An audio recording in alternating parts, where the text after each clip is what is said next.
ईश्वर के कुल अवतार है कितने? 10 नहीं, 24 नहीं, 100 निकट भी नहीं, 1000 वो भी नहीं। अवतार कितने हैं उससे पहले यह जानते हैं कि अवतार के प्रकार कितने हैं। 6 प्रकार के अवतार हैं। प्रकार की बात हो रही है, अवतार की नहीं। प्रकार कौन से हैं अवतारों के? पुरुष अवतार, लीला अवतार, गुण अवतार, मनवंतर अवतार, युग अवतार और शक्त्यावेश अवतार। यह मुख्य 6 प्रकार हैं। उसके बाद भी अंश अवतार, अंशांश अवतार, ये सारे तो अलग ही बात है, तो हम अंदर जा भी नहीं रहे। परंतु मुख्य 6 प्रकार के अवतार है, जिसमें पुरुष अवतार है। उसमें भगवान विष्णु के ही 3 प्रकार के पुरुष अवतार हैं। जैसे कि पहले है कारणोदक्षाय विष्णु, दूसरे है गर्भोदक्षाय विष्णु और तीसरे है क्षीरोदक्षाय विष्णु, जो ब्रह्मांड के अलग अलग डायमेंशन में रहते हैं। सबसे जो सारे ब्रह्मांडों के बाहर जो रहते हैं वो है कारणोदक्षाय विष्णु, जो कि कारण सागर में लेटे हुए हैं और उनके शरीर के एक एक द्रव्यों में से, छिद्रों में से जब वो सांस बाहर छोड़ते हैं तो ब्रह्मांड बाहर आते हैं, और जब वो सांस अंदर लेते हैं तो सारे ब्रह्मांड उनके शरीर में वापस समा जाते हैं। उन सभी ब्रह्मांड के अंदर एक एक गर्भोदक्षाय विष्णु होती है, जिनको हिरण्यगर्भ विष्णु भी कहा जाता है, और जो कि अनंत शेष की शैया पर लेटे हुए हैं।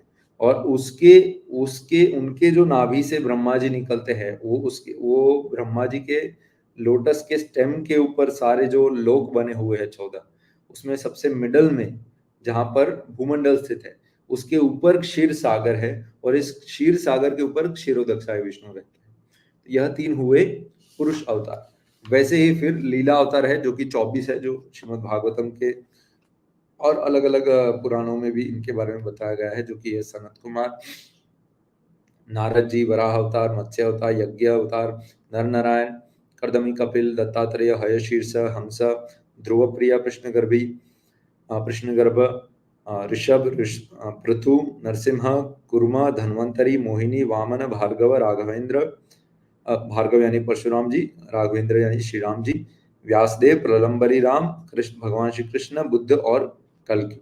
उसमें 1-2 अवतार के लेकर अलग अलग जगह डिफरेंट हमें यह जानने को मिलता है कि प्रलंबरी बलराम जी की जगह पर किसी और को रख दिया, इनकी जगह किसी और को रख दिया, परंतु रफली 24-25 के आसपास रहते हैं।